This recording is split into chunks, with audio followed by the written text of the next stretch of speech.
गर्मी की छुट्टियों की शुरुआत थी जब छोटा सा उमर अपने माता पिता के साथ शहर से गांव आया। उमर की उम्र 9 साल थी और वह शहरों के आधुनिक खिलौनों और बिजली के उपकरणों का दीवाना था। मगर गांव की सादगी, खुले मैदान और दादा अबू का पुराना सा सहन उसे किसी और ही दुनिया में ले आया था। दादा अबू एक लंबे कद, सफेद दाढ़ी वाले बुजुर्ग थे।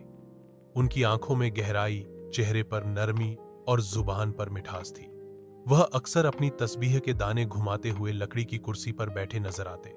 उनके हाथ में हमेशा एक लकड़ी का चम्मच होता जिसे वह या तो चाय में हिलाते या अपने छोटे से मिट्टी के प्याले से दही खाने के लिए इस्तेमाल करते। उमर को वह चम्मच बड़ा अजीब लगता।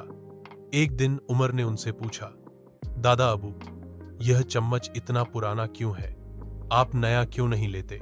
दादा अबू ने मुस्कुराकर कहा, बेटा, यह चम्मच सिर्फ लकड़ी का नहीं, यादों का बना हुआ है। तुम्हें इसकी कहानी सुनाऊं? उमर ने दिलचस्पी से सर हिलाया और दादा अबू के करीब आकर बैठ गया। दादा अबू ने आसमान की तरफ देखा, जैसे माजी के दरीचों में झांक रहे हों। यह चम्मच मुझे मेरे वालिद ने दिया था, तुम्हारे परदादा। जब मैं तुम्हारी उम्र का था तो मैं भी बहुत शरारती था। एक दिन मैंने अम्मा की मिट्टी की हांडी तोड़ दी। बहुत डर गया था, मगर अब्बा ने मुझे कुछ नहीं कहा, सिर्फ यह चम्मच दिया और बोला, बेटे,